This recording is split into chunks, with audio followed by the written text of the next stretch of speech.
walking along the sand. So the Aboriginal Disability Justice Campaign took the position that prison is absolutely the wrong institution for people and for Indigenous people with cognitive impairment. It's better to be sentenced to somebody without a disability than it is to be sent to have the disability acknowledged in the sentencing. All over the world, people knows me now. I've been out of about out of the prison over the last over 2 years now. I promised myself all well, and I'm going back in. What's in there? You're looking under the four walls. In the bed and TV, I sit in the four walls. 7:30 lockdown. I've been through it. I'm ready. I don't want to go there.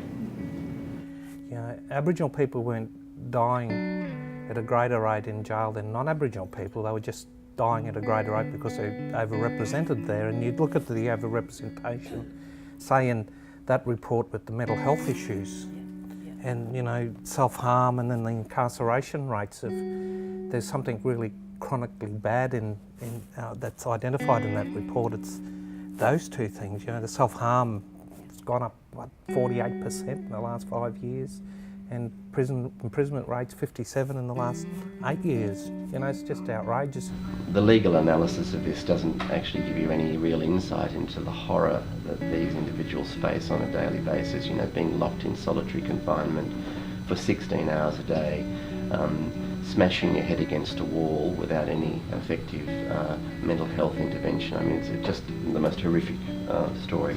One of the main reasons that these men are in prison is because there's a complete absence of appropriate social supports for them in the community that would provide them with stable, safe accommodation and address the root cause of their offending and antisocial behaviour. The other thing is that behaviours that often deteriorate in the stressful environment of a prison, so it's very hard to get better or for things to improve when you're inside a maximum security institution, is so acute that prison is considered by many to be, in fact, the place to go to receive medical attention, to stabilise mental illness, to detox from drugs and alcohol, or to receive other sorts of support. And there is no doubt that prison in some jurisdictions performs all of these functions, and there's no doubt that at times it's life-saving. Prisons have increasingly become the institution of choice for the management of complex needs. Any proper examination of the ongoing tragedy of Aboriginal deaths in custody leads us very directly to something that is very, very broken at the heart of government and at the heart of the way in which we treat Indigenous people and have historically treated Indigenous people.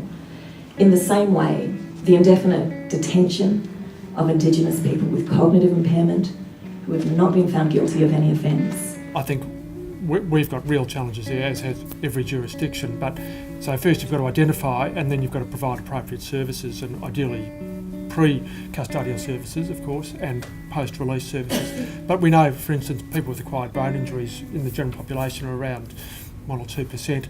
In prisons, it's around 40%, which is just unbelievable. That we actually got to change the narrative that, you know, putting people in jail don't create safer communities. Stopping people offending actually creates safer communities.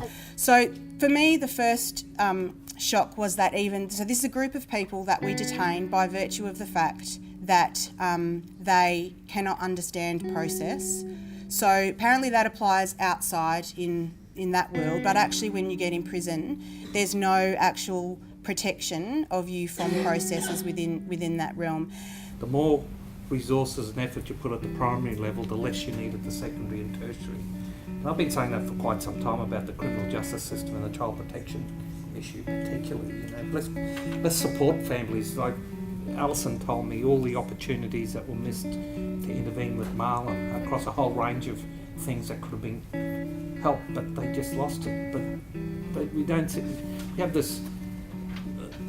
In my report this year, we call it short-termism. You know, let's fix up the short term, but the costs down the track and human costs are going to be significantly higher. For me, the line in the sand is the start of a new one. We learn from the past and we build on the future. Okay, so the line in the sand. The incarceration of Aboriginal people with cognitive impairment when they've been found not guilty by reason of fitness to plead, by lack of fitness to plead, is a human rights abomination. It's crazy. We have a system where people can be found guilty of a criminal offence and sent to prison. And these people who have been found not guilty end up in exactly the same place, end up in prison, languishing there for years because the states and the territories and the Commonwealth have failed to develop a suitable policy and legislative response. And so today's event is about generating solutions to that problem and creating momentum for reform. The key point for me that makes up drawing a line in the sand is exactly that. As a country, we've got to draw a line in the sand about what's happening to people with cognitive disabilities or acquired brain injuries, sitting in jails indefinitely, not being found guilty of anything. That's where we need to draw the line. For me, the line in the sand is the disparate treatment of people who have not been found to be guilty but are placed in the criminal justice system.